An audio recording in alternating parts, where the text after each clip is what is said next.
जय हिंद दोस्तों। आज हम लोग पढ़ेंगे सिंपल प्रेजेंट टेंस।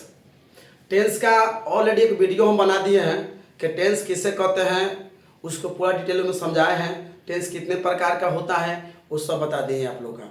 आज हम लोग पढ़ेंगे प्रेजेंट टेंस में सिंपल प्रेजेंट टेंस, यानी प्रेजेंट टेंस का एक सिंपल सा भाग जो बहुत बच्चा साइंस में प्रॉब्लम फंस जाता है। बच्चा लोग को किस में एस लगाना है, किस में एस लगाना है, माने गजब का प्रॉब्लम होता है उन लोग का। पढ़ता है सब गया, लेकिन आज आप लोगों को टेंशन खत्म। आज के बाद आप लोग सोचिएगा काश सर पहले हम लोग बताए होते, पहले हम लोग ये सब पढ़ाए होते ना। तो चलिए, पछताने से कोई फायदा भी नहीं है। आज बता ही देते आप लोग, एकदम आराम से समझिएगा, एकदम आराम से, टेंशन लेने को नहीं एकदम। तो सिंपल प्रेजेंट टेंस देखिए, इसका पहचान क्या है।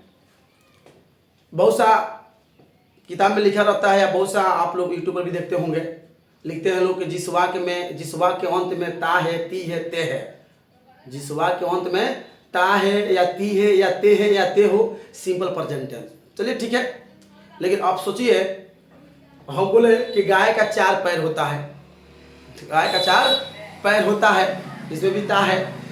और राम पढ़ता है, राम पढ़ता है, और राम के 2 आँख होता है। राम के पास 2 आँख है, 2 आँख नहीं, राम के या मनुष्य के 2 आँख होता है। अब यहाँ देखिए, इनमें भी होता है यानी ता है, तो इसमें भी ता है और उसमें भी ता है। अब अंतर तो जरूर होगा भाई। अंतर भी यही है कि गाय के 4 पैर होता है, इसमें कोई वर्ब, मेन वर्ब नहीं है, इसमें मेन वर्ब नहीं है। अब मैं पढ़ता हूँ, इसमें मेन वर्ब है। तो सिंपल प्रेजेंट टेंस का जो पहचान होता है, बोर्ड पे लिख दिए हैं या हम बोल भी देते हैं, समझ लीजिए कि जिस हिंदी वाक्य के मूल क्रिया का अंत में, इसमें मूल क्रिया का अंत में, मूल क्रिया समझते हैं ना, जो वर्ब होता है, जैसे आना, जाना, खाना, पीना, ये वर्ब है। उसी वर्ब में कहता है कि जिस हिंदी वाक्य के मूल क्रिया का अंत में, मूल क्रिया यानी क्रिया मन वर्ब, और उसके अंत में ता है या ती है या ता हूं या ती हूं या ते है या ते हो, ये सब लगा रहे, तब हमारा सिंपल प्रेजेंट टेंस है। न तो ऐसा भी हम बोल देंगे गाय का 4 पैर होता है, बकरी के 4 पैर होता है, तो भैया हमें बताता है, लेकिन उसमें मेन वर्ब नहीं है, उसमें मेन वर्ब नहीं है। जिसमें मेन वर्ब रहेगा और उसमें रहेगा ता है या ती है या ते है, वो हमारा सिंपल प्रेजेंट टेंस है। तो देखिए, अब सिंपल प्रेजेंट टेंस, अब इसका जो स्ट्रक्चर होता है, सब्जेक्ट प्लस V1 या V5 प्लस ऑब्जेक्ट, इसमें 2 चीज आ रहा है, एक V1 एक V5। तो V1 है ना, V से तो वर्ब होता है, आप लोग जानते हैं V से वर्ब। तो आप जानिए जो वर्ब होता है वो हमेशा प्लुरल में होता है, और उसके अंत में हम एस या ईएस जोड़कर उसको सिंगुलर बनाते हैं। यानी जितना वर्ब लिखा है आपका, जितना सा वर्ब है आपका, यानी वर्ब का जो वर्ब है वो हमेशा होता है, हम एस तो सिंगुलर होता है वो। तो जैसे मानिए कम, यहाँ पे लिखे हैं, देख लीजिए, प्लुरल वर्ब जैसे गो, COME, कम, ईट, सब ऑलरेडी प्लुरल वर्ब है। इसके अंत में हम एस या ईएस जोड़ेंगे तब जाकर हमारा सिंगुलर होगा। तो जैसे देखिए गो, तो गो में लिख दिए गोज, हमारा सिंगुलर हो गया। यहाँ लिख दिए कम, हम हो गया कम्स। यहाँ पे लिख दिए ईट, यहाँ लिख दिए ईट्स। हमारा जो ईट्स है यानी एस या ईएस वाला जो वर्ब है वो हमारा क्या है, सिंगुलर है। और जिसमें एस है ये सब नहीं जोड़ते हैं वो हमारा प्लुरल है। तो आप सोच देंगे सर कि हम एस किस में जोड़ेंगे और ईएस किस में जोड़ेंगे, तो इसके लिए वीडियो डाल दिया गया है, आप देख लीजिएगा कि किस वर्ब में हम एस जोड़ेंगे और किस में हम ईएस जोड़ेंगे। जैसे मानिए यहाँ पे हम लिखे हैं ईट्स, इनमें सिर्फ एस लगा है। में हम लिखे हैं गोज, GOES, में ईएस लगा है, तो ईएस का नाम में जोड़ेंगे और सिर्फ एस का नाम में जोड़ेंगे। तो उसके लिए वीडियो बना दी है, आप उसको देख लीजिए, देख लीजिएगा। एक नोट समझ में आ गया कि वर्ब हमेशा प्लुरल में होता है, उसके अंत में एस या ईएस जोड़कर हम सिंगुलर बनाते हैं। दूसरा समझिए, अगर ये समझ में नहीं आएगा तो पता ही नहीं लगेगा कि कौन के साथ हम V1 का प्रयोग करेंगे और किसके साथ में हम V5 यानी एस और ईएस वाला प्रयोग करेंगे। इसके लिए समझना हमारा जरूरी कहती है पर्सन। तो आप तो पर्सन जानते होंगे, फर्स्ट पर्सन, सेकेंड पर्सन और थर्ड पर्सन। बोलने वालों को फर्स्ट पर्सन कहते हैं, उसमें आता है कथी आई और वी, सेकेंड पर्सन होता है यू। अब बाकी आई को, वी को और यू को छोड़ दीजिए, बाकी जितना है सब सब्जेक्ट आती है तुम्हारा थर्ड पर्सन। और इसमें फंडामेंटल क्या है, अब इससे प्रॉब्लम समझिए यहाँ पे कि केवल थर्ड पर्सन सिंगुलर नंबर के साथ, माने किसमें हम V5 का प्रयोग करेंगे या कहाँ V1 का प्रयोग करेंगे। नोट समझिए, ये नोट अगर समझ में आपको नहीं आया तो आपको पता नहीं लगेगा कि कहाँ हमको एस लगाना है और कहाँ हमको एस लगाना है। तो ये रूल कहता है कि केवल थर्ड पर्सन सिंगुलर नंबर के साथ, कौन पर्सन, थर्ड, फर्स्ट नहीं, सेकेंड नहीं, फर्स्ट और सेकेंड के साथ में हमेशा V1 का प्रयोग होता है। और थर्ड पर्सन में V1 भी आता है और V5 भी आता है। तो V5 कब आएगा और V1 कब आएगा, वही नोट समझिए। ये कह रहा है कि केवल थर्ड पर्सन सिंगुलर नंबर के साथ V5 यानी एस या ES वाला प्रयोग करेंगे। अब बाकी सबके साथ V1 का प्रयोग करेंगे। क्या कर रहा है, थर्ड पर्सन होगा, सिंगुलर होगा, उसी में V5 करेंगे यानी एस और ES करेंगे। और नहीं रहेगा, थर्ड नहीं रहेगा, सिंगुलर नहीं रहेगा, सबके साथ V1 का प्रयोग करेंगे।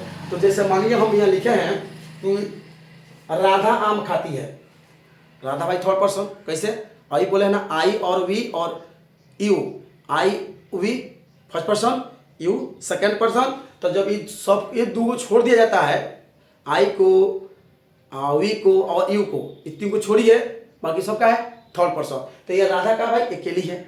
तो अभी बोले ना केवल थर्ड पर्सन सिंगुलर नंबर के साथ। भाई तो थोड़ा गर्मी ज़्यादा हो रहा है, पंखा चला रहा है।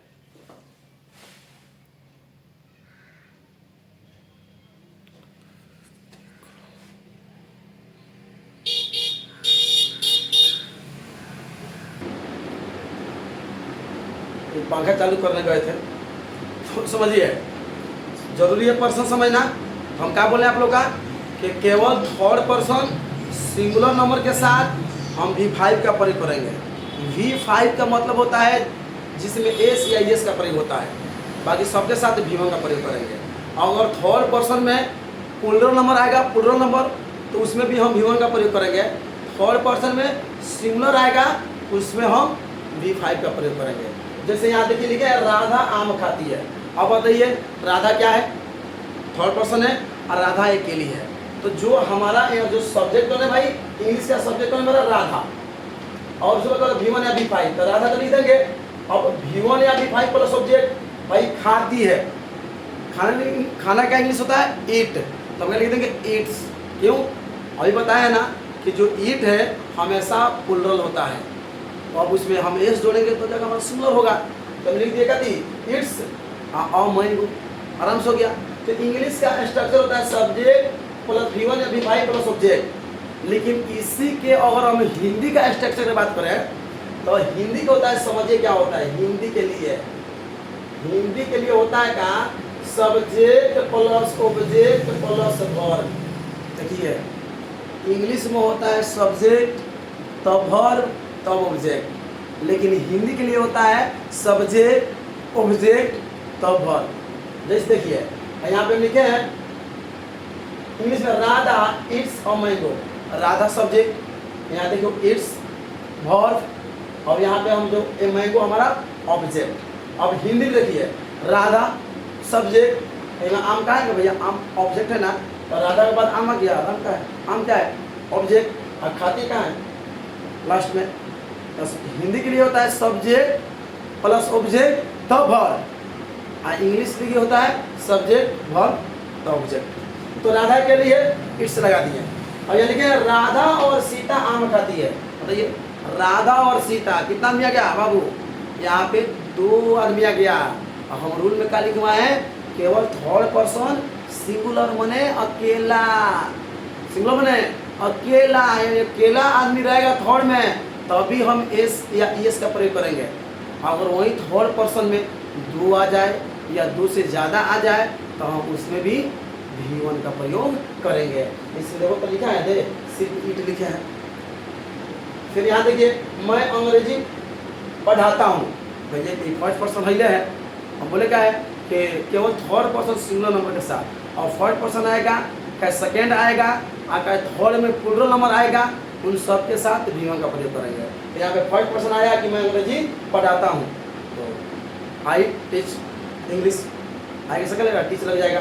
फिर यहाँ पे देखिए तुम लोग किताब पढ़ते हो, तुम लोग किताब पढ़ते हो, तो तुम यू भाई सेकेंड पर्सन, तो सेकेंड पर्सन है तो हम जानते हैं V1 का प्रयोग करेंगे। तो यू रीड बुक्स। दिक्कत हम बोलेंगे वे लोग आम खाते हैं, तो वे लोग तो थर्ड पर्सन है, तो वे लोग आम खाते हैं थर्ड पर्सन, तो दे और जो खाना के लिए होता है ईट, हम सिर्फ ईट लिखेंगे, क्यों? थर्ड पर्सन प्लूरल नंबर है। तो ये मेरा अफर्मेटिव सेंटेंस का था। अब जैसे हम निगेटिव में जाएंगे ना, तो इसके लिए खेला कुछ अलग है, उसके लिए खेल कुछ अलग है। तो अब आप लोग घबराइए मत, आपको समझ में आ गया होगा कि V1 कहाँ प्रयोग करेंगे और V5 का प्रयोग कहाँ करेंगे। ठीक है, फर्स्ट पर्सन, सेकेंड पर्सन और थर्ड पर्सन में प्लूरल नंबर के साथ V1 का प्रयोग, केवल थर्ड पर्सन सिंगुलर नंबर के साथ V5 यानी S और ES का प्रयोग करेंगे। एकदम आराम से अब हम लोग बना लेंगे। जैसे राम जाता है, राम थर्ड पर्सन है, राम गोज। मैं जाता हूँ, थर्ड पर्सन हूँ, आई गो।